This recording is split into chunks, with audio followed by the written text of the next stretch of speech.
Halo, sambil nunggu match nanti malam Arsenal lawan Brentford, mumpung lagi nggak ada jadwal bikin video, aku coba lihat beberapa berita tentang Arsenal yang cukup menarik untuk dibahas. Ngomong-ngomong ini sebenarnya aku desain untuk rekaman di tengah pekan kemarin, tapi karena kemarin aku bahas fantasi PPT yang pertama ada kendala, jadi video harus tak potong jadi dua. Nah makanya jatah video ini kemarin kemakan sama yang fantasi PPT. Oh ya sorry guys, kemarin aku lupa nyalain lighting, jadi aneh banget. Ya, ini ada pun ya tetap masih dengan alat seadanya dan background seadanya. Tapi yang penting ada lighting. Nah oke, kita masuk ke pembahasan. Kita mulai dulu dari Manager of the Month. Nah seperti yang diumumin di website Premier League tanggal 3 Februari kemarin, ya kalau nggak salah, Arteta resmi dinobatkan jadi Manager of the Month. Sebenarnya ini sama sekali bukan penghargaan yang penting ya. Toh ini berdasarkan voting juga, kita juga bisa ikut voting. Aku pun kemarin ikut voting.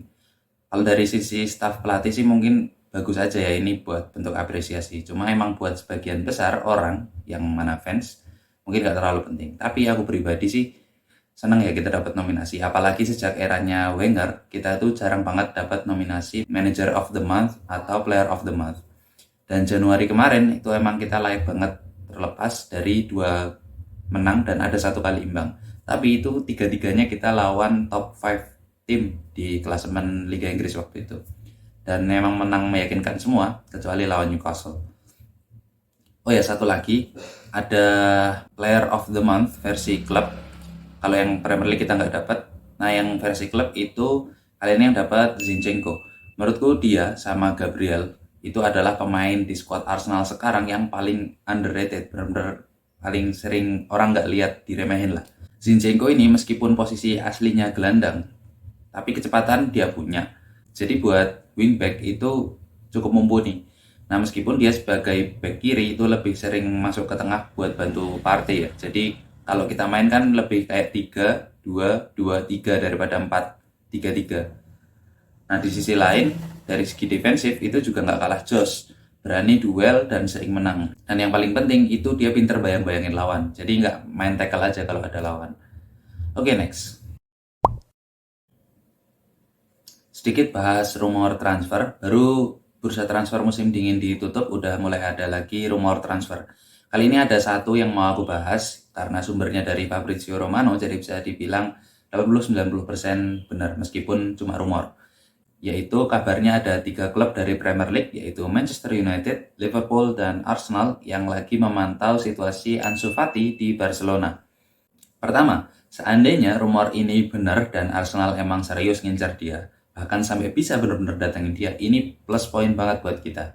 Karena kita emang lagi butuh banyak stok winger yang bisa langsung main. Nggak kayak Marquinhos yang masih muda, masih remaja, belum konsisten, dan masih harus adaptasi sama Inggris. Terus kayak Nelson yang sering cedera, jadi belum bisa memenuhi potensinya.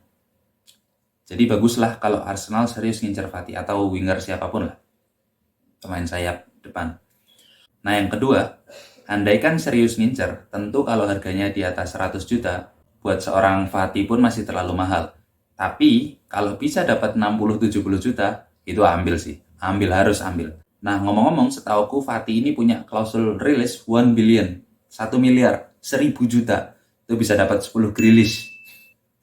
Nah tapi kalau klausul rilis ini kan cuma angka maksimum yang harus dibayarkan kalau mau keluar dari klub tersebut.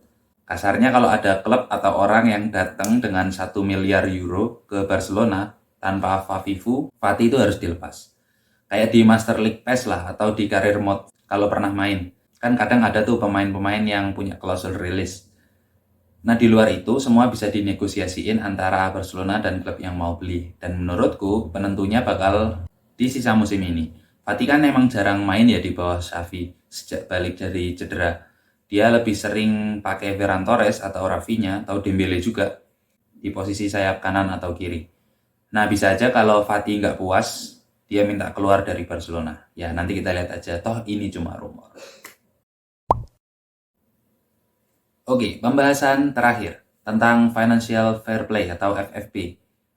Karena pasti banyak yang udah bahas, aku singkat aja. Jadi aku lihat banyak yang bertanya-tanya, kok malah City yang kena? Padahal mereka nggak belanja musim ini. Sedangkan Chelsea musim ini di bawah Todd Boehly belanja 1 kontainer pemain. Nah, jadi intinya gini, penyelidikan pelanggaran financial fair play itu nyari bukti dan nyelidikinnya nggak segampang nyari maling uang infak kelas. Nah, penyelidikan buat dugaan pelanggaran FFP ini udah diselidikin selama 4 tahun terakhir sama FA dari 2019 sampai 2022. Dan sejauh ini kabarnya kan ada 100 bukti. Dan dari bukti-bukti yang ada, dugaannya adalah adanya kejanggalan pembukuan, kalau nggak salah. Selama 9 tahun, berarti 9 tahun sebelumnya, yaitu 2009 sampai 2018. Gitu ceritanya. Nah, kita tinggal tunggu kabar aja, kira-kira hukuman apa yang bakal dijatuhin.